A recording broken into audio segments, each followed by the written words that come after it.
이따금 자동차를 몰고 한강을 건너 이곳까지 나를 만나러 오는 H 생각이 났다. 그는 봉천동에 관해 잘 알고 있었다. H에게 호감을 느꼈다. 처음 그를 만나기 시작하던 무렵 나는 어쩌면 그가 나를 봉천동에서 벗어나게 해줄 수 있을지도 모른다고 기대했다.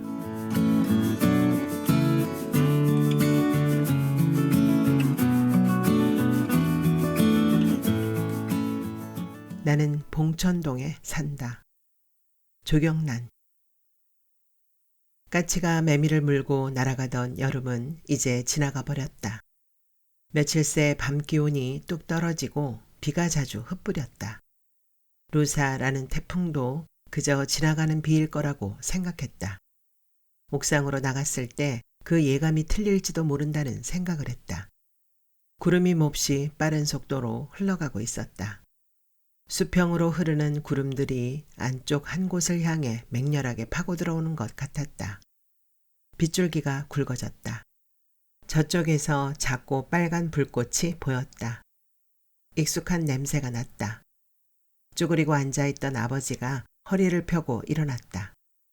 아버지를 옥상에서 만나게 될 줄은 몰랐다. 내가 아래층으로 내려가면 마루에 있던 아버지는 비어있는 동생 방으로 간다. 그리고 아버지가 귀가하면 나는 얼른 내 방으로 올라간다. 무슨 특별한 이유도 없이 우린 그랬다. 하지만 밥은 같이 먹는다. 저녁밥을 차려놓고 가족들은 아버지를 찾았다. 현관 앞에도 계단에도 옥상에도 아버지는 보이지 않았다. 크고 헐렁한 아버지의 슬리퍼는 나란히 놓여 있었다. 마당도 없는 넓지도 않은 집에서 아버지는 감쪽같이 사라져버렸다. 가족들은 아버지를 찾는 것을 포기하고 먼저 밥을 먹었다. 과일까지 먹고 나자 배가 불러진 가족들은 각자 자기 방에 들어가 텔레비전을 켰다. 아버지가 사라진 걸 모두 잊어버린 것이다. 내가 옥상에 올라간 건 아버지를 찾기 위해서가 아니다. 나 역시 아버지를 잊고 있었다. 옥상에서 아버지를 만났을 때 나는 내가 내려가야 하나 아니면 아버지가 먼저 내려갈 때까지 기다려야 하나 잠깐 망설였다. 아버지가 맨발인 게 좀 이상했다. 우린 먼저 밥을 먹었어요. 나는 미안하다는 어투로 말했다. 저기... 청소를 하느라 아버지가 노란 물탱크를 가리켰다. 아버지의 키만큼 높고 큰 물탱크다. 나는 고개를 끄덕였다.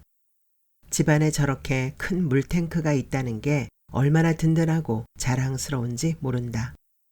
아버지도 검은 하늘을 올려다보고 있다. 그냥 지나갈 것 같지가 않구나. 아버지는 두려워하는 것 같아 보였다. 아버지도 그때를 기억하고 있는 걸까? 길이, 마당이 순식간에 계곡이 되었던 그때를 말이다. 그때 물난리 속에서 아버지는 우리 자매들에게 이렇게 위로했다. 집이 흔적도 없이 떠내려 간 것보단 낫질 않느냐. 우린 크게 위로받았다. 1984년도였다. 지금껏 내가 겪은 물난리 중 가장 끔찍했다. 서로 하늘을 올려다보던 아버지와 눈이 마주쳤다. 너도 그때를 기억하냐? 나는 그 눈빛을 그렇게 읽었다. 하지만 나중에 알게 되었지만 내가 기억하는 건 1984년도 수해였고 아버지가 잊지 못하는 건 1972년도 수해 상황이었다. 연도는 달랐지만 아무튼 우린 우리가 겪었던 물난리를 동시에 떠올리고 있었다. 1984년도 수해는 그렇게 대단한 것이 아니었는지도 모른다. 그걸 기억하는 사람도 별로 없다. 내가 그 여름의 수해를 잊지 못하는 건 물 때문이다. 하수구가 역류했다. 작은 돌덩이 하나가 하수구를 막으면 집 한 채도 거뜬히 무너뜨린다. 우린 그때도 꽤 높은 지대에 살고 있었다. 그런데도 물이 마당으로 차올랐다. 아버지는 이불로 현관을 틀어막고 엄마는 방문을 테이프로 봉했는데도 흙탕물이 안방까지 스며들었다. 중학교 3학년이었던 나와 초등학생이었던 여동생들은 양동이를 든 채 아버지 뒤를 쫓아 식수를 받으러 다녔다. 물난리가 났는데도 쓰고 먹을 물이 없다는 건 참으로 이해하기 힘들었다. 가족들은 물을 아껴 쓰기 위해 화장실 사용도 가능한 한 자제했다. 찌는 듯한 무더위가 이어졌지만 몸을 씻는다는 건 엄두도 내지 못했다. 정 목이 마르면 숟가락으로 물을 떠먹었다. 내 생에 그토록 물을 소중하게 아껴 써본 적이 없다. 그 수해 이후 우린 평시 때도 초코파이나 컵라면 같은 비상식량과 부탄가스를 늘 상비했다. 나는 한이 맺힌 듯 그때부터 물을 펑펑 쓰기 시작했다. 우리나라가 물 부족 국가라는 데는 아무런 관심이 없었다. 아버지는 열심히 물탱크를 청소했고 항시 물을 받아두었다. 그 다음에 우리는 더 높은 지대로 이사를 갔다. 봉천 10동에서 봉천 10동으로 갔으니 거기가 거기였지만 아버지와 내가 옥상에 함께 있는 게 하나도 이상하지가 않았다. 아버지 역시 마찬가지였을 거라고 생각한다. 먼 데서 불어오는 강한 바람 속에서 우린 같은 것을 생각하고 염려하고 있었다. 이번 태풍 이름이 뭐라더냐? 루사요. 말레이시아어로 삼바사슴이라고 하는 뜻이래요. 태풍이 올 때마다 피해가 큰 건 아버지는 담배를 꺼내 물었다. 사람들이 나무를 함부로 베서 그런 거다. 아버지는 목수잖아요. 목수는 꼭 써야 할 나무만 쓰는 사람들이니라. 이상한 날이다. 아버지는 나무 이야기는 잘 안 하는 편이다. 언젠가 내가 아버지, 우리 동네에서 무슨 이상한 냄새 안 나요? 꼭 지린내 같기도 하고 톱밥 냄새 같기도 하고 했을 때에도 아버지는 쓸데없는 소리를 한다. 일축했다. 어떤 부족인데 아프리카 말이다. 사람들이 하도 나무를 베가서 강렬한 햇빛을 피할 수가 없는 부족들이 모두 눈이 멀었다는구나. 그건 무슨 프로그램에서 보신 거예요? 아버지는 담배를 비벼 껐다. 아버지는 잘 때도 텔레비전을 켜놓는 사람이다. 제가 알기론 절개지 때문이래요. 바위의 위치나 결 상태와는 상관없이 획일적으로 63도 경사각을 유지하도록 한 규정 때문에 태풍이나 집중호우 때면 어김없이 산사태가 일어나는 거래요. 그건 어디서 읽은 거냐? 잘 모르겠어요. 그거나 이거나 서로 비슷한 얘기 아니냐? 이대로라면 교각이며 교량들이 다 무너질 거다. 전기도 통신도 모두 불통될 거다. 사람들은 나는 아버지를 쳐다봤다. 집을 잃게 될 거다. 무슨 예언처럼 아버지는 말했다. 이튿날 아버지의 말은 사실이 되었다. 아버지는 그날 밤 몸을 반으로 접고 잤다. 기역자로 구부린 다리는 서로 엇갈려 있었다. 보기에도 영 불편해 보였다. 며칠 뒤 신문을 통해서 강풍의 한쪽 가지가 부러진 채 다른 가지에 위태롭게 걸려있는 팽나무를 보았을 때 나는 그날 밤 아버지의 잠든 모습을 떠올렸다. 7개월에 걸쳐 내릴 양의 비가 하루에 다 쏟아져 내렸다. 루사는 태풍 사라 이후 가장 강력한 태풍으로 기록되었다. 동해 일대는 폭격을 맞은 듯 폐허로 변해버렸다. 한 차례씩 태풍이 지나간 날이면 지금도 나는 물을 뜨러다니는 꿈을 꾸곤 한다. 겪어본 사람들은 알겠지만 세상에 물처럼 무서운 건 없다는 생각이 들 때가 있다. 물은 모든 것을 휩쓸어가 버린다. 봉천동이 아무리 지대가 높은 곳이긴 해도 여기도 수차례 큰 물난리를 겪었다. 그런데 이상한 건 우린 아직도 예전처럼 이곳에 살고 있다는 사실이다. 루사가 지나간 후 나는 갑자기 궁금해지기 시작했다. 봉천동엔 어떻게 이 많은 사람들이 모여 살게 되었을까? 내가 사는 곳은 관악구 봉천동이다. 관악구에는 3개의 동이 있는데 신림동, 남현동, 봉천동이 그것이다. 신림동은 일대의 숲이 무성하다 하여 생긴 이름이고 남현동은 남쪽에 있는 고개마을이라는 뜻으로 붙여진 이름이다. 이왕 관악구에 살 거면 이름도 아름다운 신림동이나 남현동에 살면 얼마나 좋을까. 봉천동, 이름하여 떠받들 봉자에 하늘천자. 관악산 북쪽 기슭에 있는 마을로 관악산이 험하고 높아 마치 하늘을 떠받들고 있는 것처럼 보인다고 해서 봉천이라는 이름이 붙여졌다고 한다. 풀이는 그럴듯하지만 봉천이라니. 세상에 이렇게 촌스럽고 우스꽝스러운 지명이 다 있을까. 어휴, 내 이름이 조봉천이 아닌 게 천만다행이다. 사람들은 봉천동 하면 우선 판자촌을 떠올린다. 할 말이 없어서일까. 자리가 파하면 나를 집에 데려다 줄 것도 아니면서 사람들은 나에게 어디 사느냐고 꼭 묻는다. 봉천동이요. 아, 거기 신림동 있는데요. 아니요, 신림동은 바로 옆 동네예요. 아, 거기? 그래요. 지하철 2호선 서울대 입구역 근처예요. 아하, 그쪽 잘 알아요. 나를 한 번이라도 만난 적이 있는 사람들이라면 지하철 2호선 서울대 입구역 근처예요.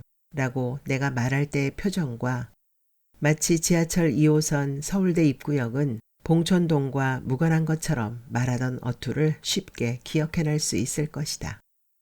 삼청동, 구기동, 홍제동, 방배동, 청담동, 동부이촌동, 학동 그런 곳에도 얼마든지 집들은 있을 텐데 나는 한편의 시가 떠오르는 성북동 같은 마을에서 살고 싶다.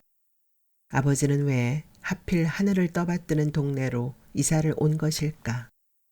거기서도 아주 높은 곳, 웬만한 물난리에도 끄떡조차 하지 않는 곳, 다만 어쩌다 한 번씩 물이 새는 곳.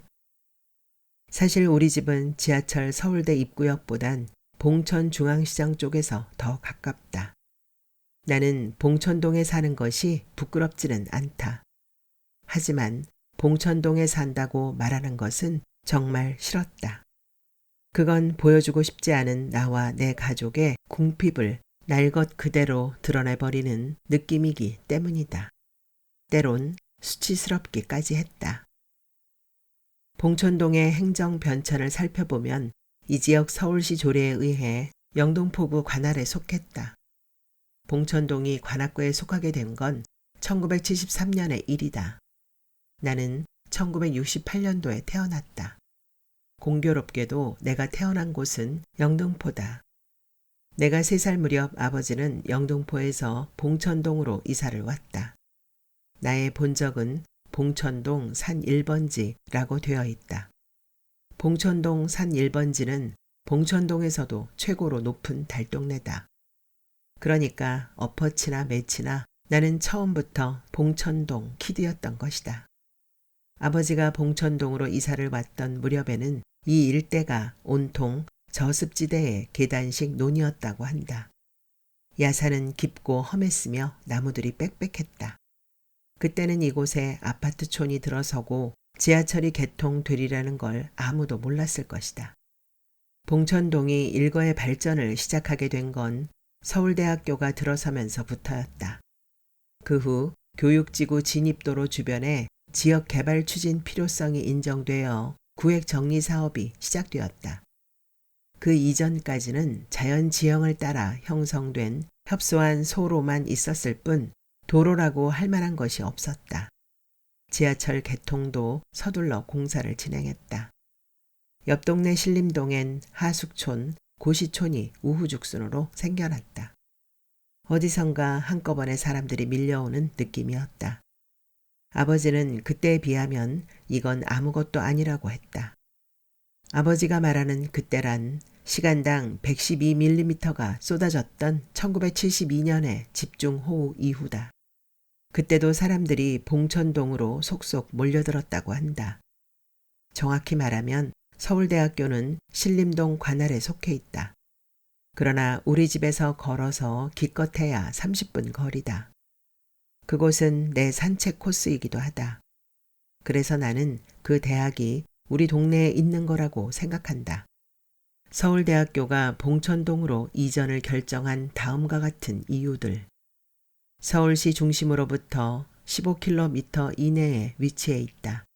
부지가 한강 남쪽에 있어서 한수 이남을 개발하려는 정부 방침에 일치된다 등등의 이유가 있으나 나는 그중 네 번째 이유가 가장 마음에 들었다. 이 부지는 아름다운 자연 환경을 보유하고 있다. 아버지는 서울대학교를 누구보다 먼저 S대라고 불렀다.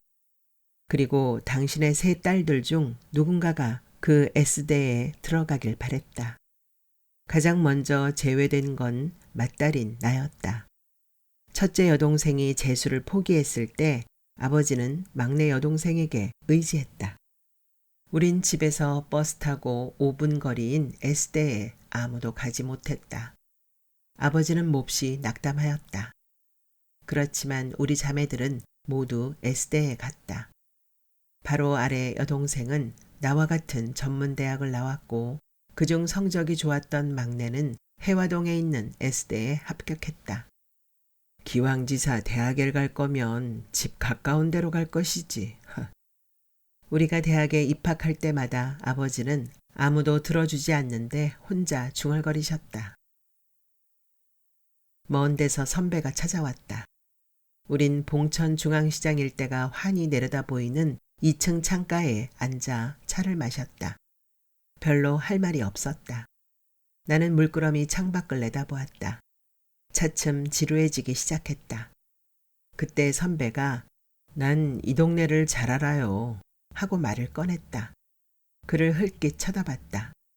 한때 아버지가 여기서 사셨거든요. 네, 그랬군요. 이 일대가 전부 제재소였던 거 알아요? 제재소요? 그래요. 나무를 다루는 곳 말이에요. 그때가 언제쯤인데요? 내가 8, 9살 때니까 69년도나 68년도쯤일 거예요. 나는 아버지를 생각했다. 그리고 다른 데 있다가 우리 동네만 들어서면 나는 냄새, 물냄새, 땀냄새, 하수구 냄새, 그리고 나무 냄새. 아버지는 처음부터 목수였을까? 아니면 봉천동에 와서 비로소 목수가 되었을까? 궁금한 게 더 많아졌다. 지난 봄 대림동에 살던 친구 Y가 우리 동네로 이사를 왔다. 나는 누가 시킨 것도 아닌데 며칠 동안 Y와 그녀의 남편과 6살짜리 아들을 데리고 다니며 우리 동네에서 갈 만한 식당들, 산책길, 가격이 싼 마트 등을 안내하며 발품을 팔았다. Y와 그녀의 남편은 별 관심을 보이지 않았다. 나는 섭섭했다. 하지만 망원경을 들고 내 옥탑방 창문에 걸터 앉으면 Y가 사는 높다란 아파트가 보인다. 아주 가까운 곳에 친구가 살고 있다는 건 즐거운 일이다. Y가 사는 곳은 봉천 6동 산동네를 철거한 후 2년 만에 완공한 아파트촌이다. 식당과 산책길과 마트, 거기까지 소개하고 나니 더 이상 설명해 줄 것이 없었다. 나는 내가 우리 동네에 관해 몰라도 너무 모른다는 생각이 들었다. 이곳에 산 지 30년도 훨씬 넘었는데.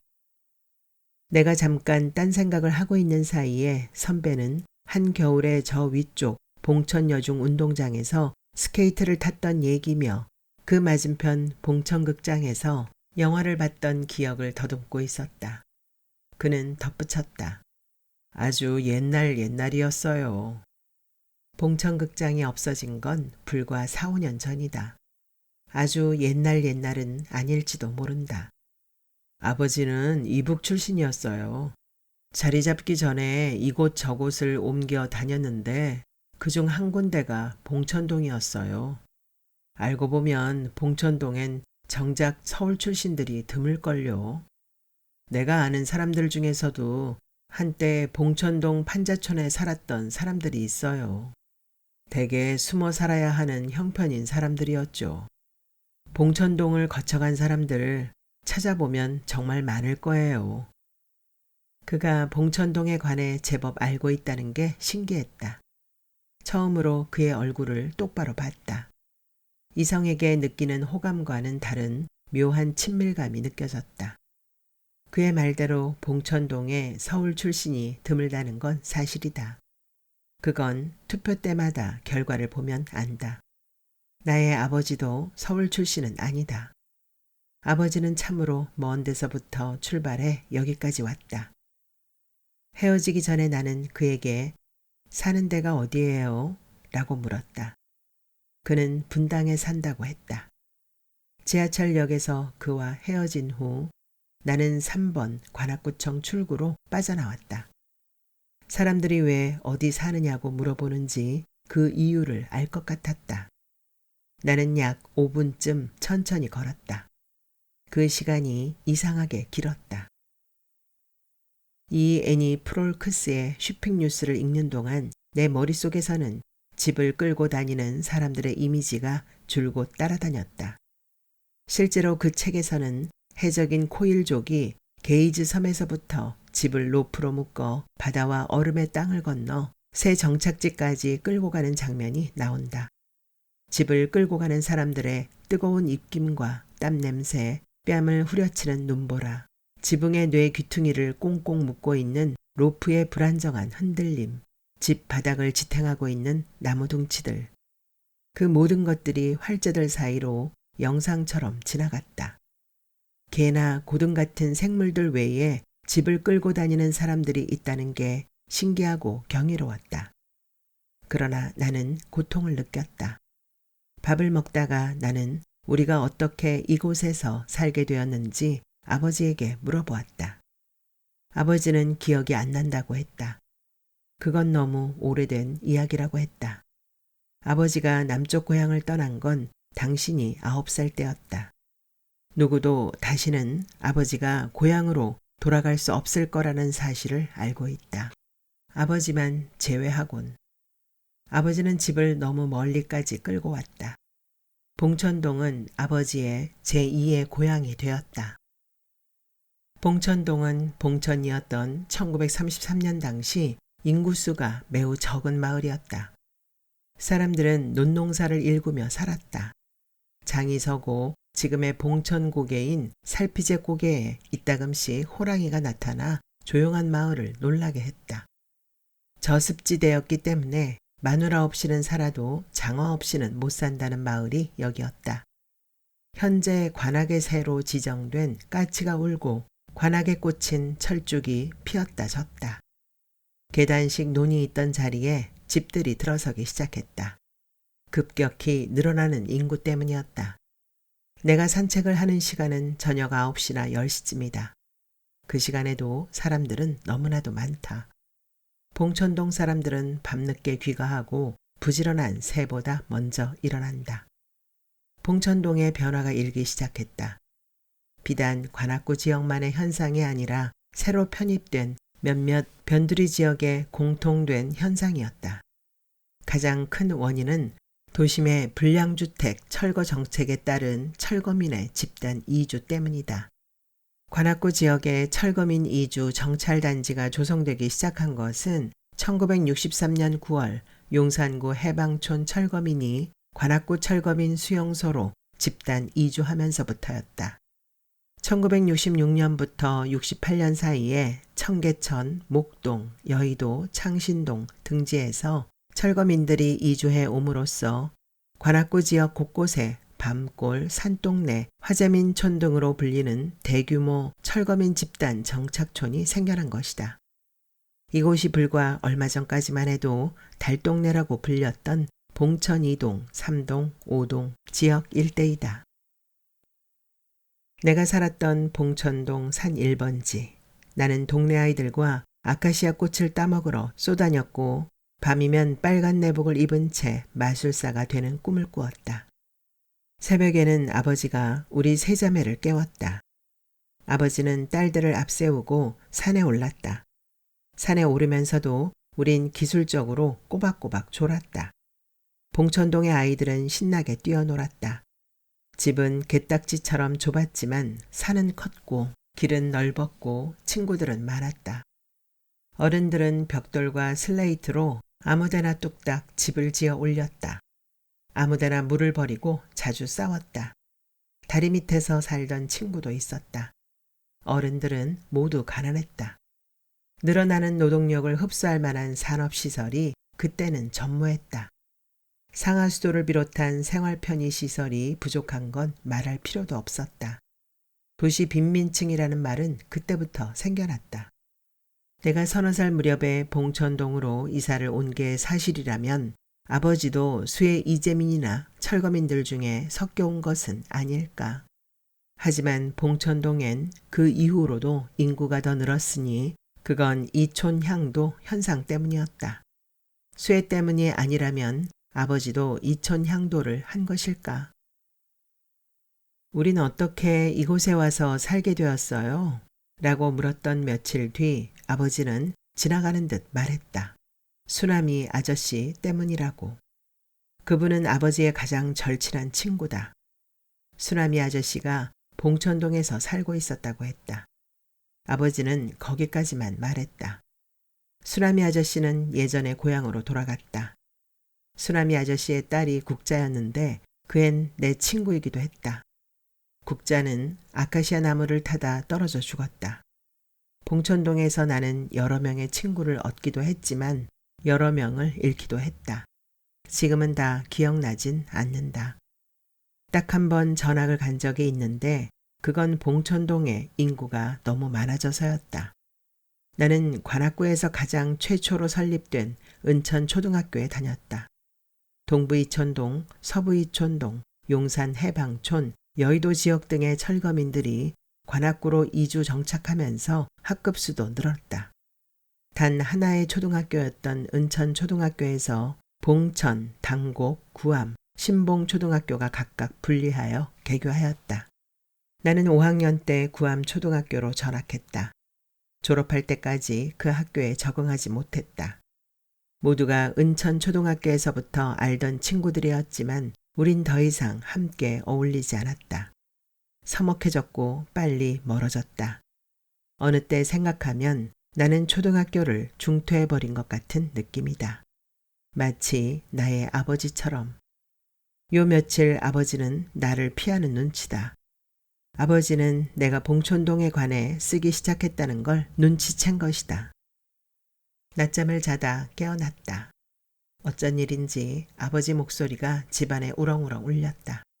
아래층으로 내려갔다.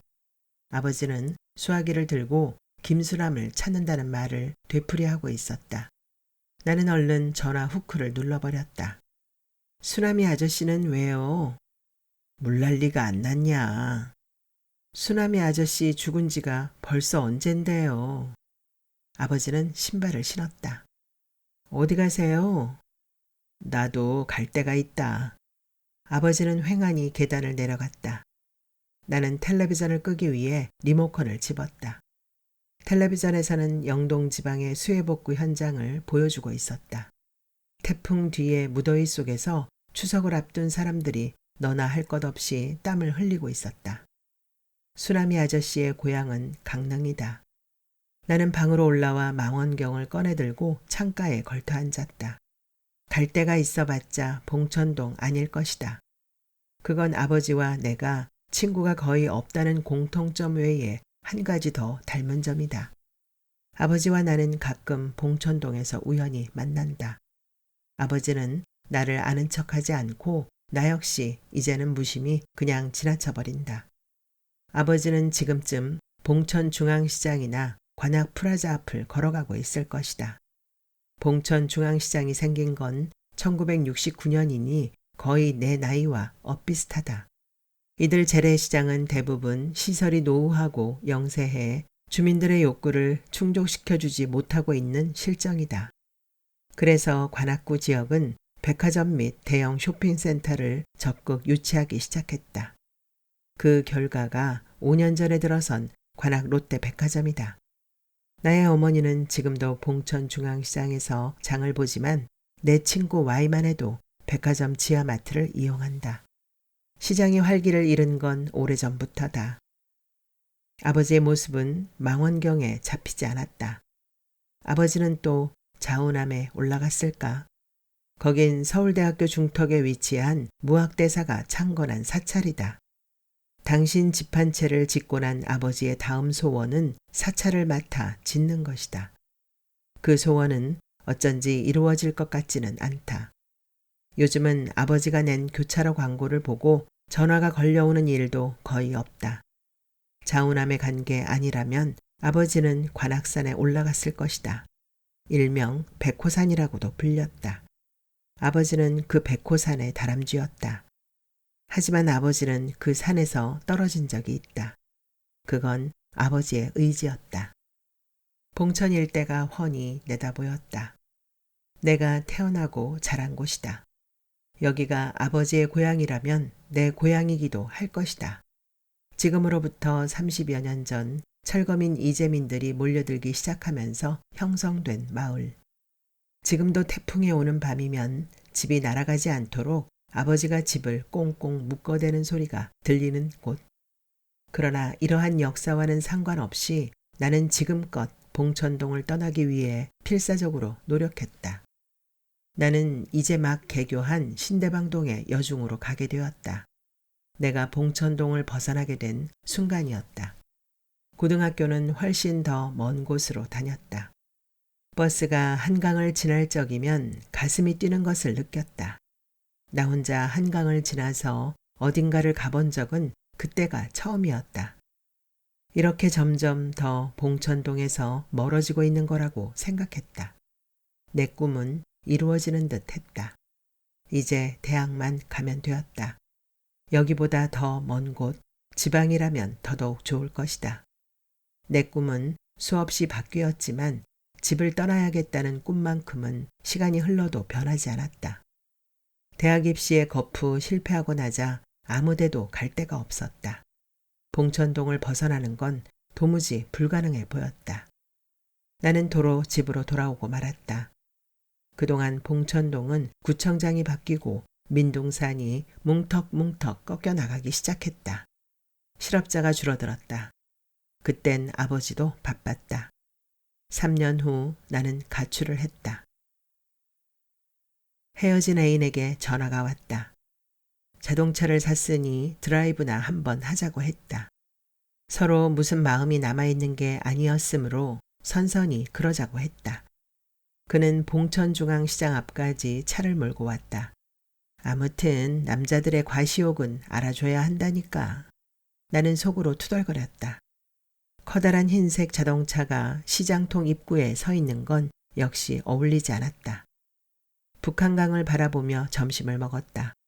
과시옥이 아직 성에 차지 않은 모양이었는지 그는 나를 집까지 바래다 주겠다고 했다.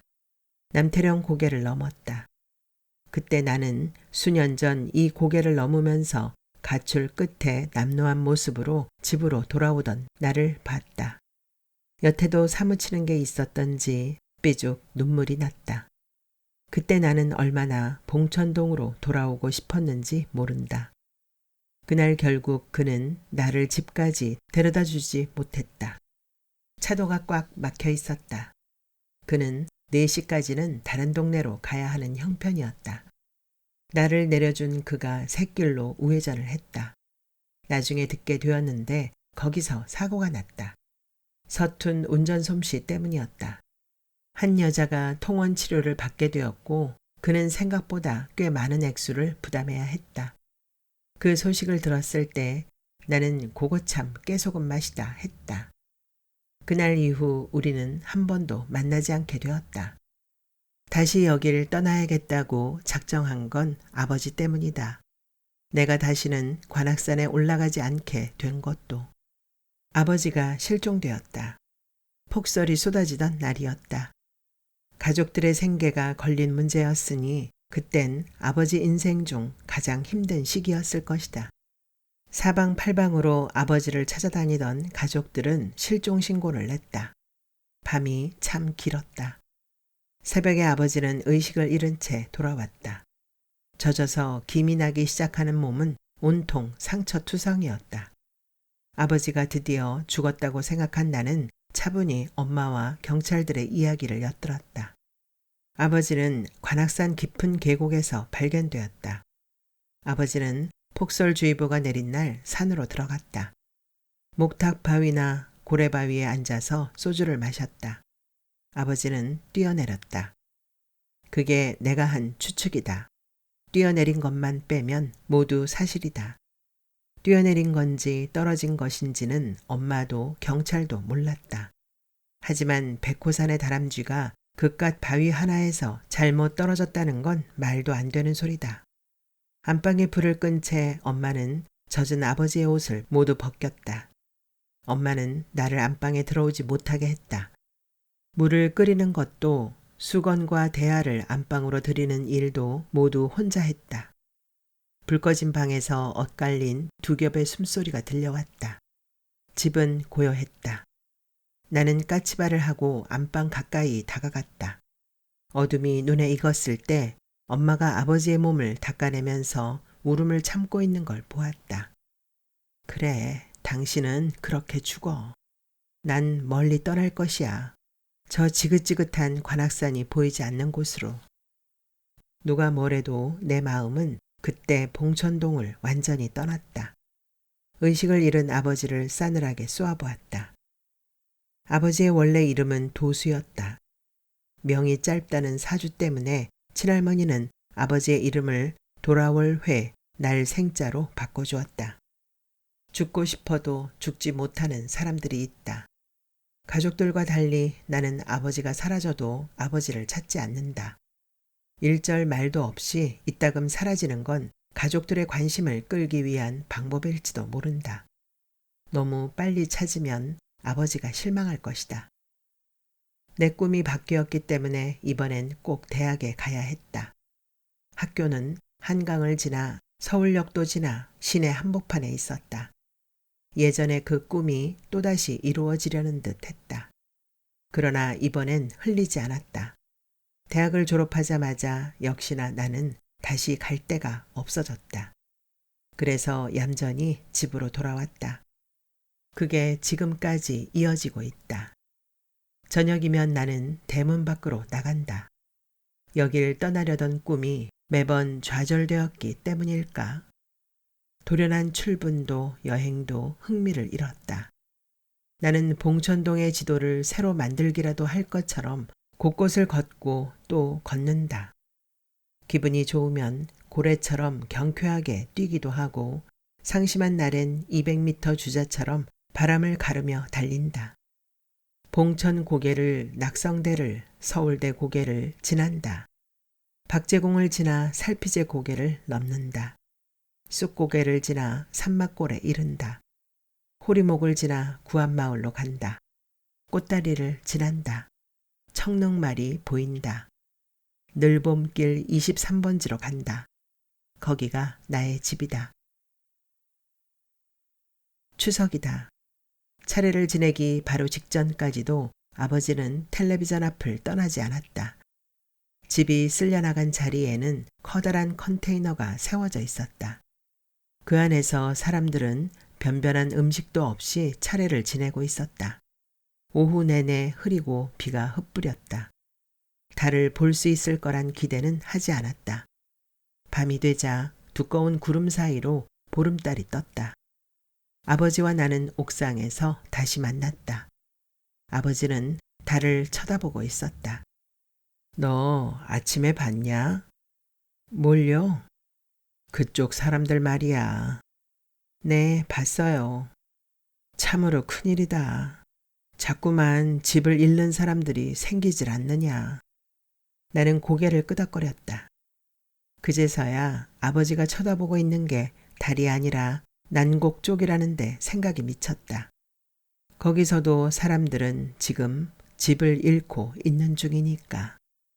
난곡은 행정구역상 신림 7동에 속한다. 거기도 폐허가 되었다. 2006년에 그곳은 지금의 봉천동 일대처럼 3,300여 채의 거대한 아파트촌이 형성될 것이다.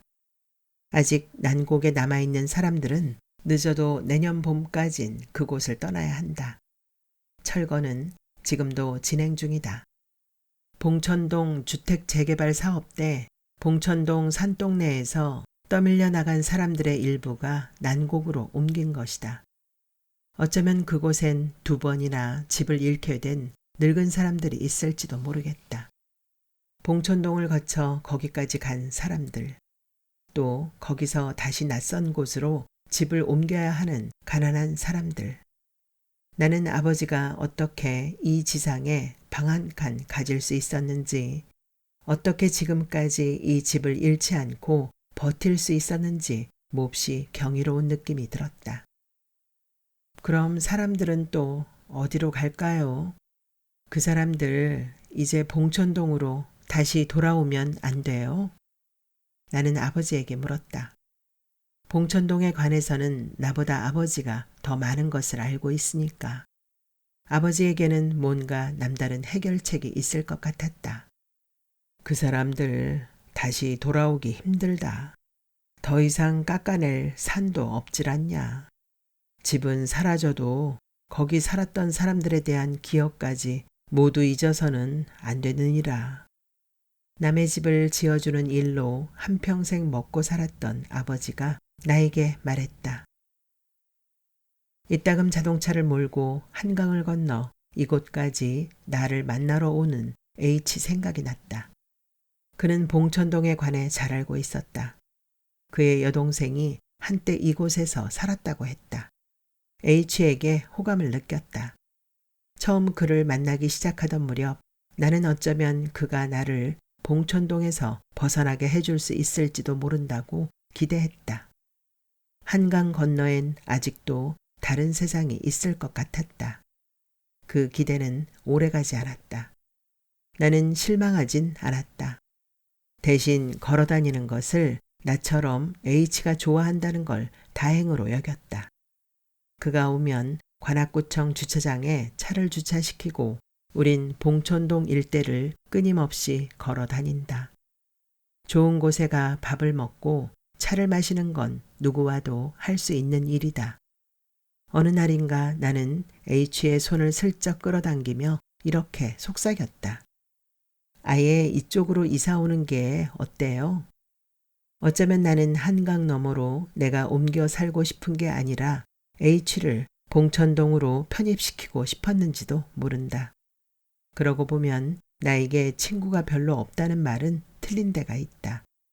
봉천동에서 한강을 건너 이태원 쪽으로 가면 지금은 이해할 수 없는 이유로 헤어진 친구 K가 살고, 이수교를 건너 반포에는 O가 살고, 동작대교를 건너면 S가 살고 있다. 보고 싶어도 볼 수 없는 건 거리 때문은 아닐 것이다. 그건 내가 봉천동에 살아서도 아닐 것이다. 하지만 모두들 가까운 거리에 살고 있다. 가까운 거리는 서울뿐만이 아니다. 관악구의 상수도 현황에 관한 글을 읽고 나서 나는 마음을 고쳐먹기로 했다. 관악구의 1인당 급수량이 서울시 평균에 비해 약간 많은 수치를 보이고 있었다. 1984년 그 물난리 이후부터 나는 집이 아닌 어디 다른 데 가서도 물만 보면 다 퍼쓰고 와야 직성이 풀리게 되었다.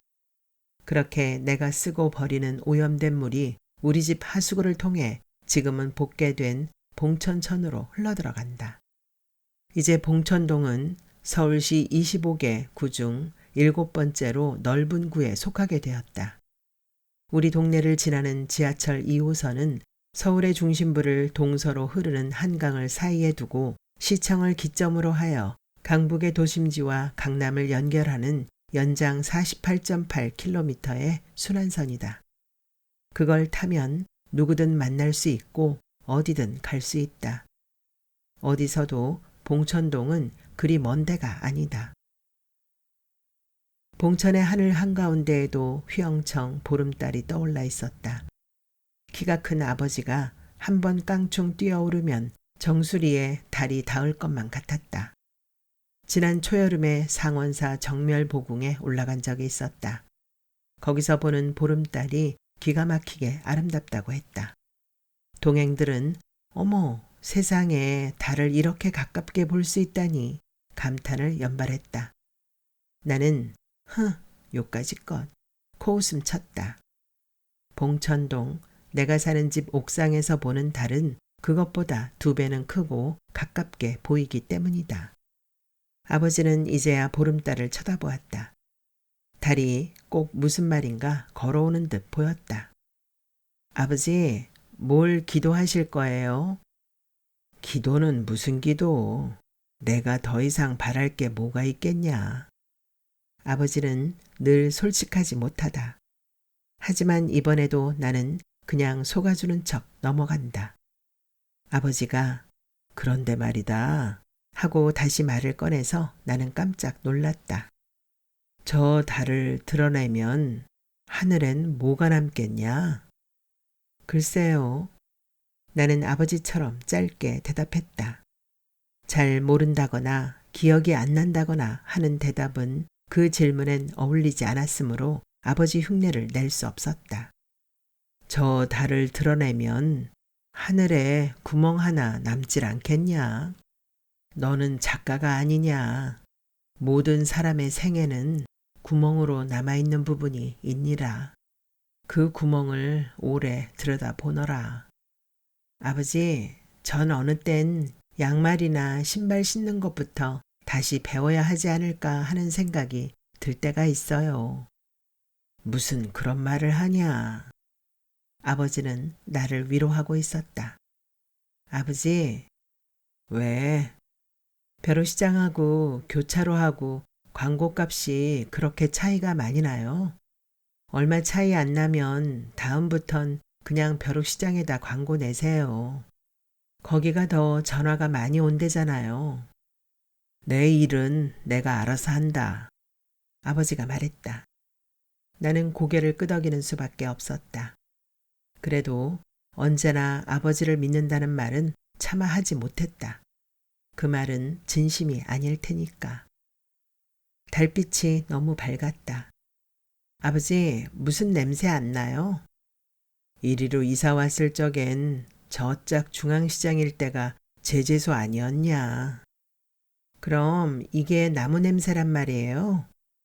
무슨? 그럼 이게 무슨 냄새죠? 담배를 끊어야 할 모양이다. 나이 들수록 몸에서 나쁜 냄새가 나냐? 그럼 이게 겨우 담배 냄새란 말이에요? 에이, 아버진. 그 냄새가 그 냄새 아니냐. 어느 날 내가 집을 떠날 때가 되어 돌아보니 부모는 이제 파파 할머니가 되어 있었다. 아버지, 저 그냥 여기서 오래오래 살까 봐요. 나는 아버지에게 진심으로 말했다. 아니다. 넌 여길 떠나거라. 먼 데로 가. 아버지는 가서 다시는 돌아오지 말라는 말은 하지 않았다. 그래서 나는 그냥 봉천동에 눌러 살기로 했다. 어디 가서 물난리 같은 걸 만나게 된다면 나는 우선 봉천동으로 돌아가고 싶어질 것이다. 달을 쳐다보는 아버지 눈은 간절한 데가 있었다. 아버지는 어떤 기원을 하고 있을까? 아버지가 새 집을 짓는 동안 나는 다른 곳으로 집을 지어야지. 그게 집을 지어 200년 됐을 때가 가장 튼튼해진다는 편백나무가 되길 바란다면 그건 꿈이겠지. 내 꿈은 아마 이루어지지 않을 것이다. 나는 언제나 너무나 큰 걸 바라니까. 그래서 나는 기도하지 않았다. 노란 달빛이 봉천동 일대로 한껏 쏟아지고 있었다. 우리 집은 봉천동에서도 높은 지대에 있다. 게다가 내 방은 옥상 위에 높고도 높은 옥탑방이다. 달도 태양도 이웃이다. 봉천동은 하늘에서 가장 가까운 동네다.